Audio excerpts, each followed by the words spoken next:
The marsh whispered under a gray dawn, its reeds swaying like a choir no one bothered to hear. My name is Ethan Caldwell, a former wildlife biologist who traded 30 years of lab coats and clipboards for a weathered houseboat moored at the edge of Blackwater Marsh. The town of Dunmere, barely a dot on the map, hugged the marsh's fringes. A gas station, a diner, and a hardware store were its pulse. My slice of the world was a half-acre of soggy land, bought cheap because no one else wanted it. Too wet, too wild, they said. To me, it was a sanctuary, alive with herons, frogs, and secrets older than the town itself. I'd come here to retire, to escape the endless meetings and policy fights, to listen to the marsh breathe. But peace, I learned, is a fragile thing when greed wears a friendly face. Dunmere was changing. 10 years ago, the marsh's edge was untouched, but now the Crestview Homeowners Association had taken root. Polished homes with solar lights and trimmed hedges sprouted where cattails once stood. My land, zoned as a private parcel, stood outside their reach, but that didn't stop their letters. Overgrown vegetation, they wrote, demanding I align with community standards. I tossed the notes in a drawer. I'd spent decades studying wetlands. I knew this marsh wasn't just pretty, it was a filter, a flood shield, a cradle for species most folks couldn't name. My old field reports, yellowed but precise, mapped it as a critical wetland buffer, part of a 1990s state study I'd co-authored. Crestview didn't care. They saw mud where I saw life. It started on a muggy July morning, the air thick with mosquitoes and the promise of rain. I was sipping coffee on my boat when I heard the grind of heavy machinery. My heart sank. I grabbed my binoculars and spotted them across the marsh, two bulldozers and a crew in neon vests, flattening reeds near the waterline. A woman in a crisp blazer, Linda Voss, Crestview's HOA president, stood directing them, her phone pressed to her ear. I rowed my skiff over, the oars slapping the water, and tied up near their work zone. This is private land, I shouted, stepping onto the bank. Linda barely glanced up. This is our drainage project, Mr. Caldwell. Community approved. It's about flood control. I pointed at the churned mud. You're destroying a wetland buffer. This marsh stops floods, not your ditches. She smiled, cold as the creek. Our engineers disagree. We're modernizing. I felt the old fire flare, the kind that used to burn when I fought developers in my state job. You have no permits, I said. This is my land, and it's protected. Linda waved a hand. Check the new survey.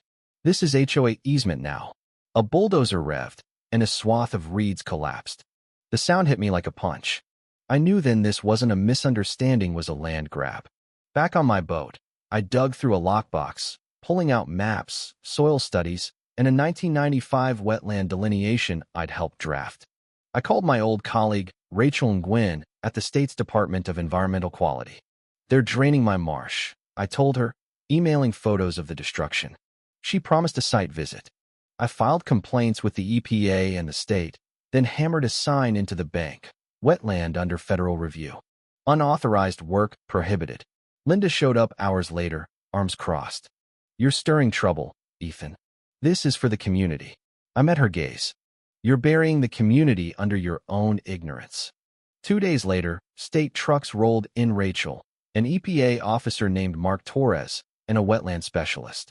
They waded through the muck, measuring, photographing, testing water samples. The marsh was wounded, silt clouded the channels, and nesting sites were crushed. Mark confirmed violations of the Clean Water Act and unpermitted land disturbance. A cease work order went up on Crestview's community board. Linda posted online, calling me a recluse with an agenda, but neighbors shared photos of the murky water pooling in their yards. The tide turned. At a packed HOA meeting, I held up my 1995 map. This marsh saves your homes, I said. Linda smirked, but a retiree stood. What happens if it's gone? I answered, flooded basements, dead wildlife, skyrocketing insurance. The room went quiet. Linda's board unraveled. 2 members quit, another apologized publicly. She sent me a legal threat, claiming I'd slandered them. I replied with a letter citing federal law, copying Mark. Neighbors began thanking me. Tom and Lisa, a couple from the subdivision, said, we didn't know. Linda confronted me by the marsh, furious. You've ruined us. I said, you ruined yourself. The marsh just spoke louder. At a town hearing, I faced the council. This wetland isn't scenery, it's survival, I said, showing my maps. The EPA confirmed violations. Restoration was mandated. Linda stormed out, screaming about overreach. Crestview's environmental powers were stripped. We replanted rushes, sedges, willows. Neighbors helped.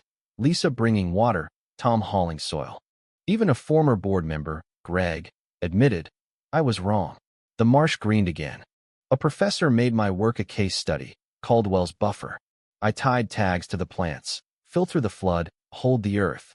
One misty dawn, I wrote in my journal, the marsh endures, and now they see. Snow fell, dusting the reeds. The marsh sighed, alive, and I knew I'd fought for something that remembered me as much as I remembered it.